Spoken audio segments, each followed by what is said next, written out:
Hi, welcome back. Well, I spent quite some number of weeks picking apart and reflecting on Zen Guitar, and I think I'm coming to the end of this cycle with the book. It's a book that I know I'm going to revisit time and time again. I think the next phase will be trying to link it in with other books that I've been reading that cover similar ground, and I think that will prove to be very fruitful. But to tie things up, we're going to move, as the book does, from black belt back to white belt. And he begins this chapter, this section of the book, thinking about it from a Zen perspective, where at the beginning, when you're doing something, your art, playing guitar, parenting, whatever it might be, at the beginning, it is just the thing that you're doing. You might enjoy doing it, but it is something that you are doing. That's it.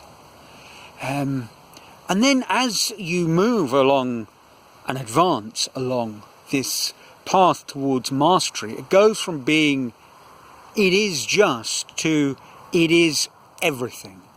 A sort of all-consuming, all-enveloping passion. You live, breathe, and commit yourself totally to this practice, this thing. And over time, this brings its reward, which is a degree of mastery. But the next cycle, the next phase in this never-ending cycle, is that the thing goes from being it is just to it just is. It becomes like breathing.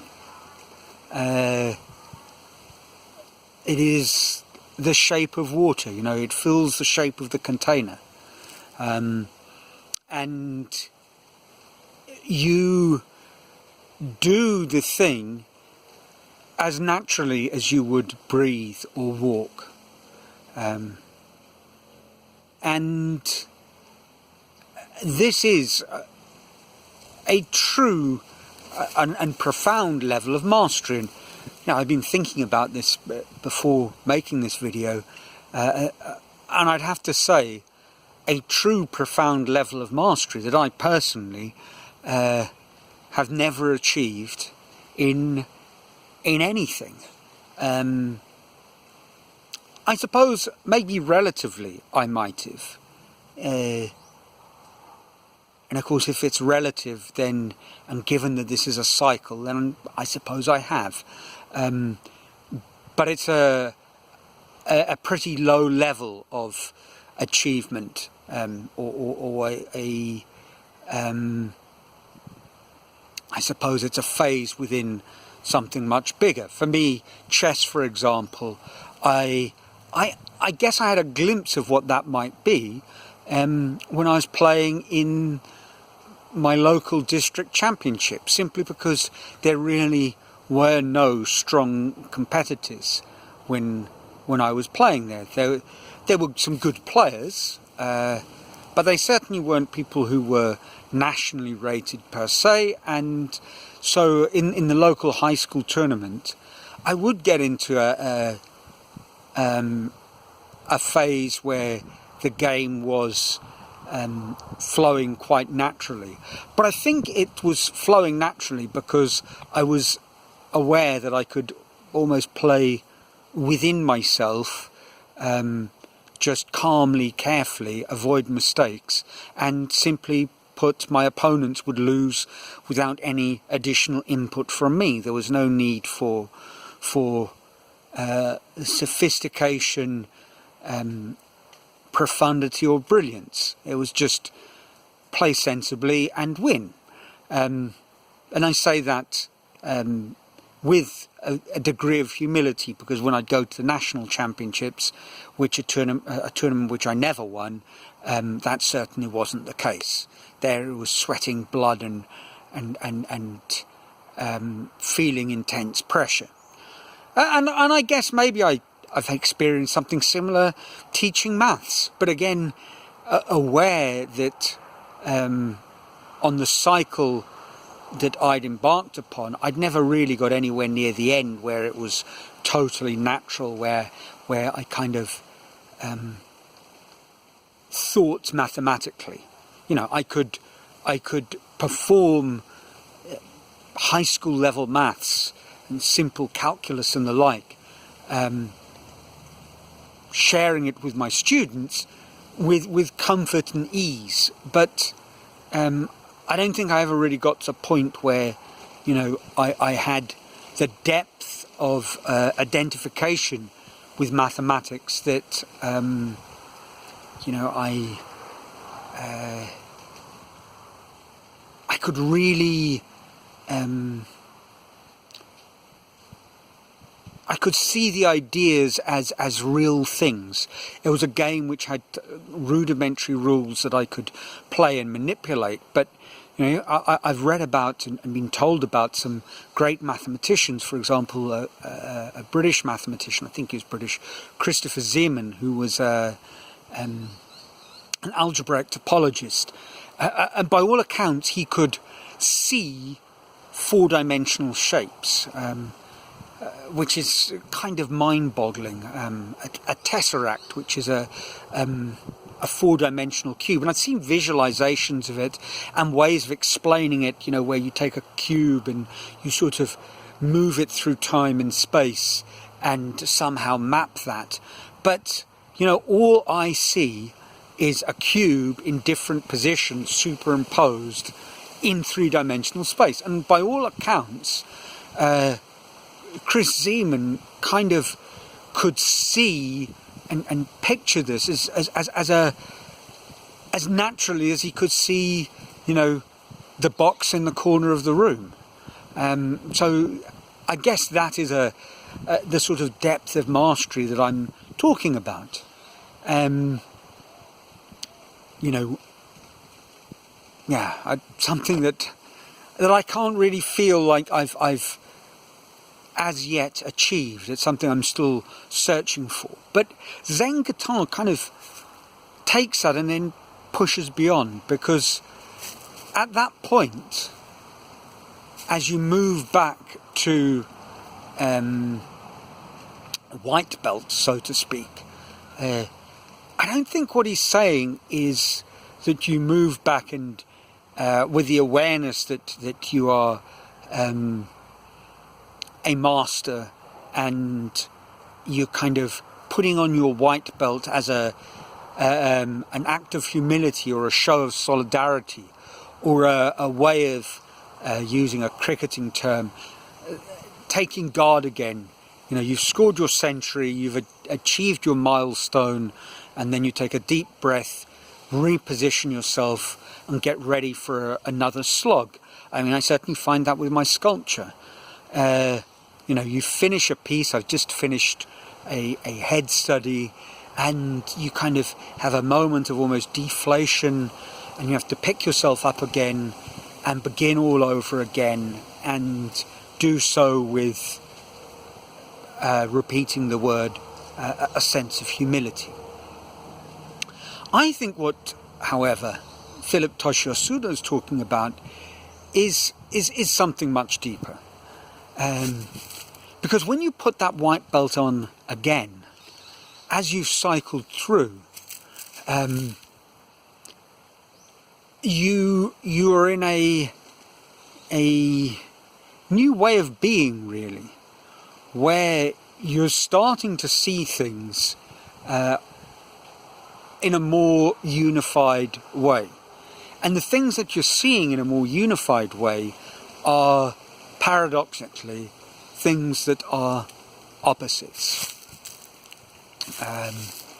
You know, for example, in his chapter, he talks about teachers and students, and and as you move back to the white belt, yes, you're putting on your white belt, but in essence, it's the same belt as your black belt. You have now become no longer a student pursuing things through to a level of mastery where you become a teacher, but you are now a kind of simultaneously a student and teacher. And that's a very trippy sort of way to start looking at things. To look at things that are perfect and things that are imperfect, successes and failures, and starting to see how they are really all parts of the same thing. You know, very Taoist, yin and yang. And as these things kind of merge into one, I guess the point is that eventually you are striving towards a position where you're getting closer and closer to a state of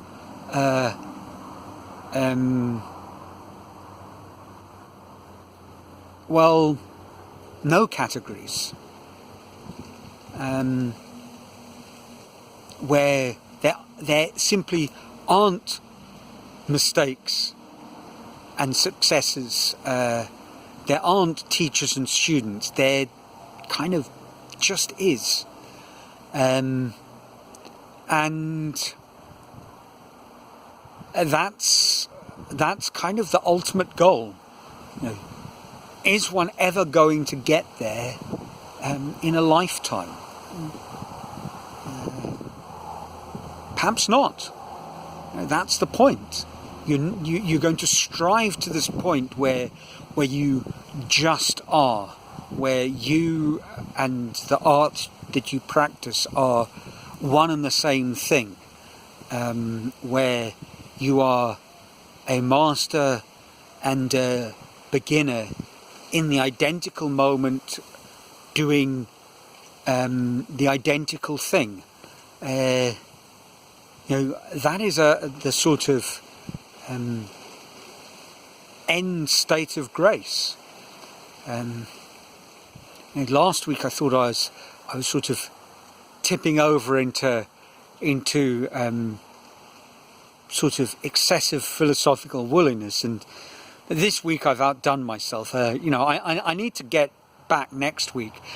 I need to sort of remember a story that is full of depravity or silliness, or combination of both, full of pratfalls and disaster, not serious in the slightest, with no message at all. And then again, maybe that is the point. You know, eventually in these films, that's what I really want to strive towards. I want to make a film where it's all things and no things all at the same time, where it's beyond category. And perhaps that's the point. Perhaps that's it in a nutshell. You know, you think of your very most favoured, the song that moves you the most, and if it really is that song, it exists in a place beyond, you know, a genre or a band. A classic example is, if I was to pick a song that would be on my sort of short list of desert island discs, it would be Johnny Cash's Hurt, or for that matter, Johnny Cash's Personal Jesus, where he takes these songs from a completely different style of music and turns them into, for want of a better word, a deep eternal prayer. Well, that's not a better word, that's a few words, but you know what I mean. and they're songs that go beyond song, and that's what makes them the great pieces of music that they are.